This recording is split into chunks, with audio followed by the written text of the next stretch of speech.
The Dare in the Graveyard. It all started as a stupid dare, the kind of thing you do when you're young and foolish and eager to prove your bravery to your friends. We had heard all the stories about the haunted graveyard on the outskirts of town, and we were determined to see if they were true. So one night, under the cover of the night, I snuck out of my house and made my way to the graveyard, armed with nothing but a flashlight and a sense of reckless abandon. My friends had dared me to play with the Ouija board alone, to see if I could summon the spirits that were said to haunt the graveyard at night. At first, I laughed off their challenge, dismissing it as nothing more than a silly superstition. But as I sat alone in the darkness, the weight of the graveyard pressing down on me, I couldn't shake the feeling that I was being watched, that unseen eyes were following my every move, waiting for the perfect moment to strike. And then, with a sense of trepidation, I pulled out the Ouija board and began to play. At first, nothing happened, just the sound of the wind rustling through the trees and the distant hoot of an owl. But then, slowly but surely, the planchette began to move, spelling out words that sent shivers down my spine. The voices that spoke to me were not of this world, they were the whispers of the dead, the echoes of souls long departed. They spoke of pain and suffering, of anger and betrayal, and I knew that I had unleashed something far more sinister than I had ever imagined. I tried to break contact with the spirits, to banish them back to the realm from whence they came, but it was no use. They had latched onto me, their voices echoing in my mind day and night, driving me to the brink of madness with their relentless demands. They filled my mind with visions of death and destruction, urging me to do unspeakable things in their name. I tried to ignore them, to drown out their cries with music and distractions. But no matter what I did, the voices always found a way to worm their way back into my consciousness, their demands growing louder and more urgent with each passing hour. And then, one fateful night, as I lay in bed staring up at the ceiling, the voices spoke to me with a clarity that chilled me to the bone. They told me that I was their chosen vessel, their instrument of vengeance in the mortal realm, and that it was my duty to carry out their bidding no matter the cost. I resisted their commands, refusing to give in to their orders. But as the days turned into weeks, and the whispers grew louder and more insistent, I found myself slowly losing control. I tried to confide in my friends, to seek solace in their company and support. But they only laughed and mocked me, dismissing my fears as nothing more than the ravings of a madman. And as I watched them turn their backs on me, I knew that I was truly alone in my struggle against the voices of the dead. And then, one night, as I walked home alone through the deserted streets of the village, the voices spoke to me once again, their demands more urgent than ever before.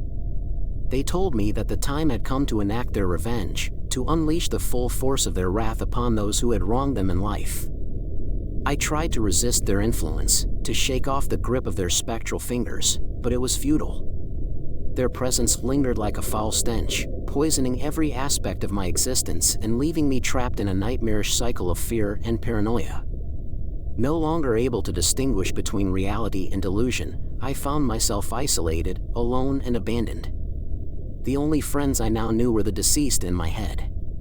With trembling hands and a heavy heart, I obeyed their bidding, knowing deep down that it would lead to my downfall. But in the grip of madness, reason held no sway, and I succumbed to the madness that had enveloped me. I was relieved whenever I heard a familiar last name because I got to end their lives, the lives of my former friends. I started to like the gruesome and horrible things I was doing, until one day the names stopped coming. I've done all of their commands, but I was not yet satisfied. As I'm writing this, I can no longer hear the voices of my friends. All I'm hearing is new voices, and they are telling me the same things over and over. End it now. End your life. Story 2. The Haunting Echoes. The old house at the end of Maple Street loomed over the neighborhood like a silent sentinel, its weathered facade and boarded-up windows casting a sinister shadow across the quiet suburban street. For as long as I could remember, the house had stood abandoned, its secrets hidden behind closed doors and faded curtains. But as the new kid in town, I was drawn to the mystery that surrounded it, unable to resist the lure of its dark and foreboding presence. On the first day of summer vacation, I mustered up the courage to explore the house, my heart pounding with a mixture of fear and excitement as I stepped through the overgrown garden and onto the front porch. The door creaked open with a sound that sent shivers down my spine, revealing a dimly lit interior cloaked in shadows.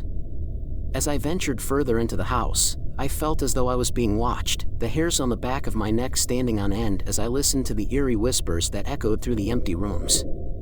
Every creak of the floorboards and rustle of the curtains set my heart racing, my imagination running wild with thoughts of ghosts and ghouls lurking in the darkness.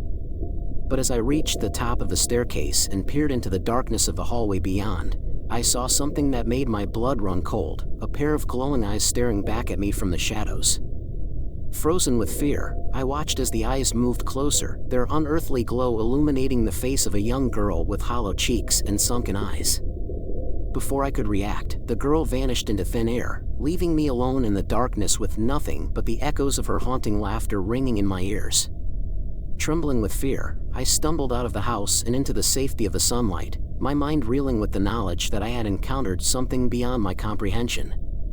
After my encounter with the ghostly apparition in the abandoned house, I couldn't shake the feeling of unease that settled over me like a suffocating blanket. The memory of those glowing eyes haunted my dreams, their silent gaze following me wherever I went, a constant reminder of the darkness that lurked just beyond the edge of reality. As the days passed, I found myself drawn back to the house, unable to resist the pull of its otherworldly presence. Each night, I would stand outside its crumbling walls, listening to the whispers that echoed through the stillness of the night, my heart racing with a mixture of fear and fascination. One night, as I stood beneath the pale glow of the moon, I heard a voice calling out to me from the darkness. At first, I thought it was my imagination playing tricks on me, but as the voice grew louder and more insistent, I realized that it was coming from inside the house. With trembling hands, I pushed open the door and stepped into the darkness, the sound of my own footsteps echoing through the empty halls.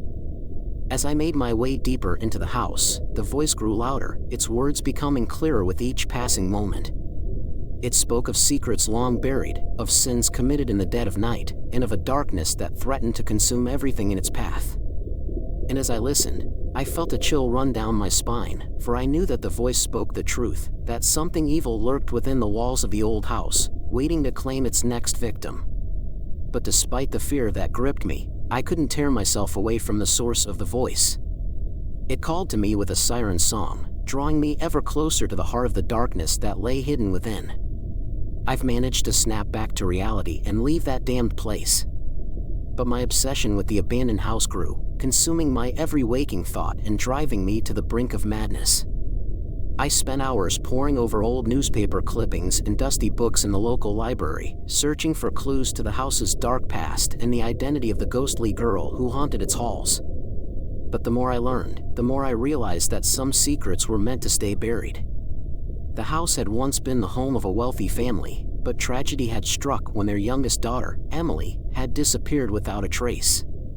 Rumors swirled about what had happened to her. Some said she had run away, while others whispered of foul play and sinister rituals conducted in the dead of night. Armed with this knowledge, I returned to the house determined to uncover the truth, but as I stepped through the broken door and into the darkness, I felt a sense of dread wash over me. The air was thick with the scent of decay, and the shadows seemed to writhe and shift as though alive. And then, in the depths of the basement, I found what I had been searching for, a hidden chamber filled with strange symbols and arcane artifacts, and at its center, a shrine dedicated to Emily. As I gazed upon the shrine, I felt a presence watching me from the shadows, its malevolent gaze boring into my soul with a hunger that chilled me to the bone. And in that moment, I knew that I had stumbled upon something far more sinister than I had ever imagined. I reached out to touch one of the artifacts, its surface cold and smooth beneath my fingertips. But as soon as I made contact, I felt a surge of energy course through my veins, filling me with a sense of power and purpose unlike anything I had ever experienced before. It was as though the darkness itself had taken hold of me, guiding my actions and fueling my every thought. With newfound resolve, I began to piece together the fragments of the ritual, each symbol and incantation falling into place with an eerie sense of familiarity. And as I spoke the final words of the incantation, a rift appeared before me, its swirling depths beckoning me into the unknown. With a mixture of fear and determination, I stepped through the rift and into the darkness beyond, my senses overwhelmed by the sights and sounds of a realm unlike anything I had ever imagined. The air was thick with the scent of sulfur, and the ground beneath my feet pulsed with a malevolent energy. But despite the danger that surrounded me, I pressed on, driven by a single-minded desire to uncover the truth and put an end to the darkness that had consumed the abandoned house. And as I ventured deeper into the depths of the realm, I came face to face with the source of the evil, a monstrous entity that twisted and writhed in the darkness, its eyes burning with an evil light. I knew then what I needed to do. I turned away and escaped back into the basement of the house. I released the gas valves and poured gasoline for good measure. One lit match later and I barely escaped alive. No one will ever set foot in that unholy place again. The end. Subscribe for more. Thank you.